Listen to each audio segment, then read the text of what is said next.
Exoskeleton that's nice and hard. These insects play an important part of our world.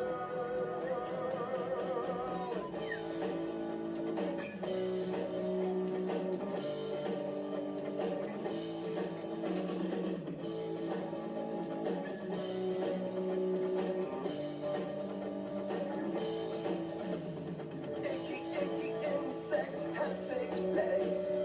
Icky, icky insects hatch from eggs. Icky, icky insects all around. In the air and sea and on the ground.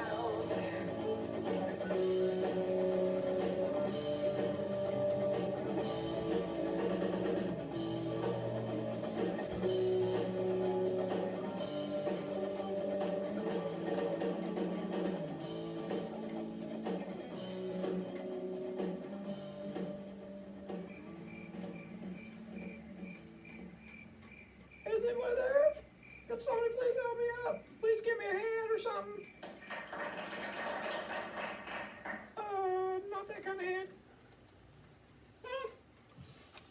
I just thought I had to do that. All right. So today, what if can you pull out, there's a couple of things, fun stuff. One of them is this page. Now this page is here in your lap book. It's already colored for you. You really don't have to do anything. We just put it in there because we wanted you guys to see the different feelers or the different antennas that they have. All right, so you've got the butterfly, their different feelers. Remember, with their antennas, some use it to hear, some use it to smell, some use it to feel things around them.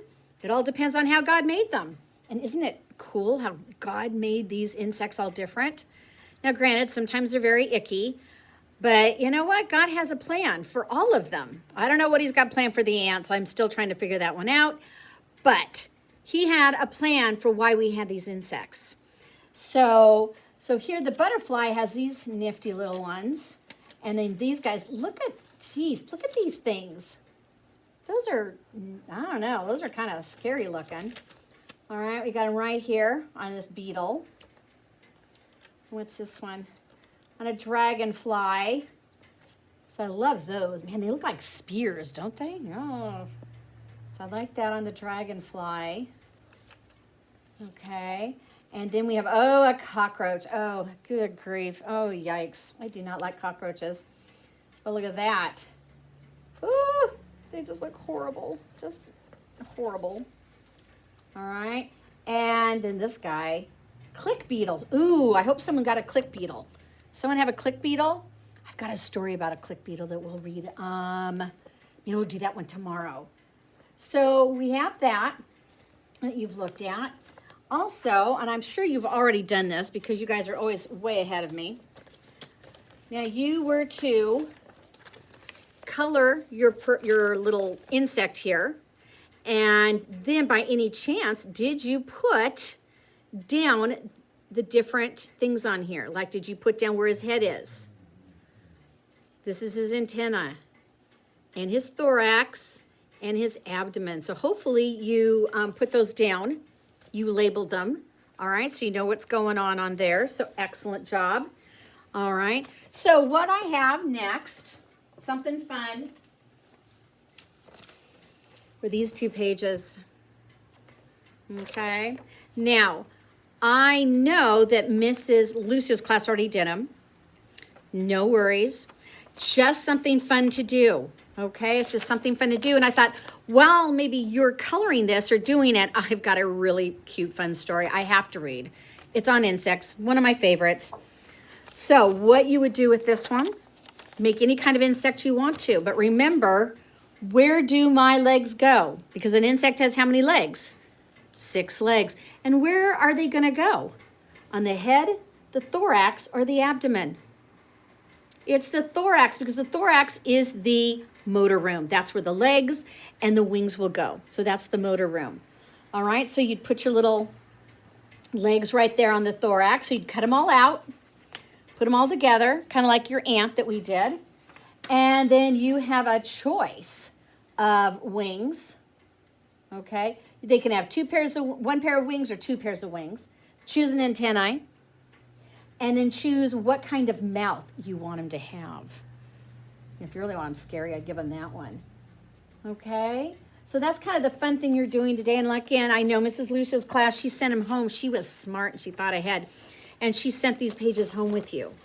Okay, so you can do this while I read a story if you like.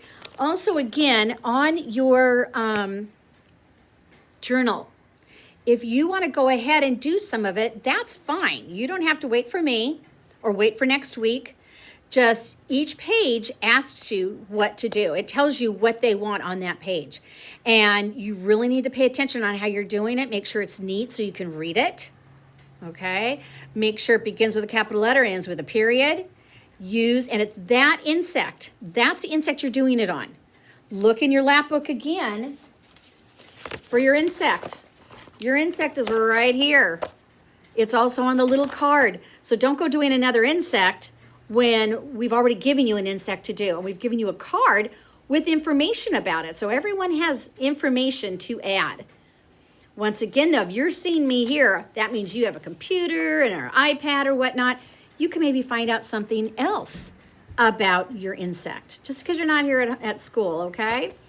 All right, so of course you can go ahead and you can start that. Do not write it on your jar, please, on those jar lines. Do not do that. That's going to be for a step up. So don't write on that. Go into your journal that you have, your green journal, and give me the information that they're asking for, okay? All right, so if you guys have your scissors and crayons and whatever, you can start coloring these and cutting these out. And I do. I've got the funniest story. It's called Fred and Ed Flea. Fred and Ed. These guys. All right, let me turn this on so you can see it. Fred and Ed. Okay, let's get out of here. Let's get rid of it.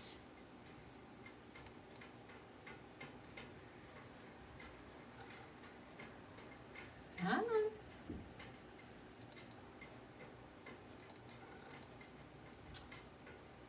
Oh, the light is on and no one's home.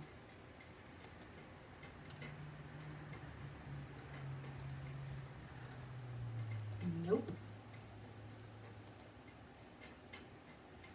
I'll tell you what, would you mind if I just read it to you? Do you mind if I do that and do it this way? Because that thing's not working. But I just love this. Fred and Ed Flea. So you know a flea, they live on dogs and cats and different animals. Fred and Ed Flea. Also, it's an ARP book, so listen up. Okay. So, once on a dog lived Fred Flea and his brother. Fred lived at one end, Ed on the other. All right, so here's one. Here's the other. As small fleas, they'd always found it a riddle. If they each owned one end, who owned the middle? Good question.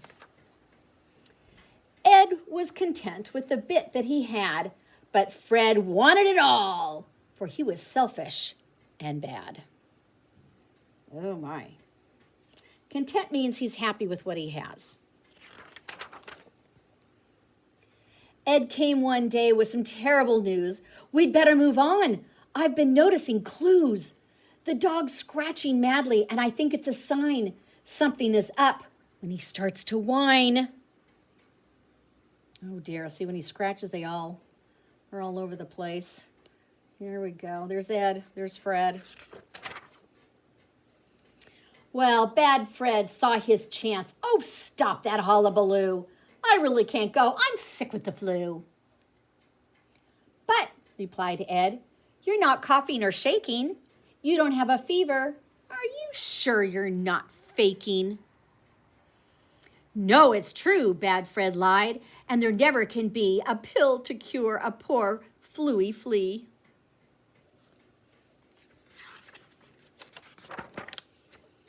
There are certainly syrups to give a snake when he's slithering around with a bad stomach ache. Love the nose. There are plenty of medicines for families of weasels, as spot by spot they come down with the measles.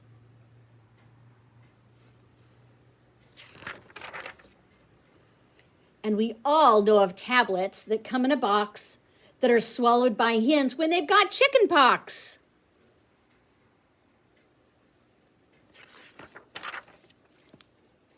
But there's nothing, just nothing, you know it is true, that can come to the aid of a flea with the flu. You really must come, pleaded Ed. You must try. But bad Fred, the phony, pretended to cry. He's all ready to go. Flee, warned a fly. Flee, begged Ed Flea. Go, sobbed bad Fred. Don't worry about me. Oh, look, he's got a little smile on his face. What do you think he wants? Why do you think he wants him to go? Huh. Mayday, mayday, called a tick as it fled. Abandoned dog, danger ahead. Uh-oh. All right. There goes the tick. There goes the fly. Oh, there goes. There's Ed. Then Ed Flea and the tick left the dog with a bound. Hooray, cried bad Fred. I've got all of the hound. Hound is another word for dog. And I don't have the flu. I'm not really sick. They were all of them fools to believe in my trick. I'm fit as a fiddle, he sang louder and louder. Oh no, the dog's itching. What's going to happen? But that's when they dusted the dog with flea powder. Huh. Love the hat. Oh my gosh, love the socks. See the socks? So yeah, he definitely was bad. He wanted everyone to leave so he could have the whole dog to himself. And look what happened when he did that, when he lied. Uh-oh, lying caught up with him, didn't it? Too funny. Well, there is, I'll show you the picture if you'd like, right there. There's the number if you want to take a test, which I would. Why not? It's a cute story. And you have those couple of things to do to go with your science. And you guys, that's it for today, and I'll see you tomorrow. All right, bye-bye.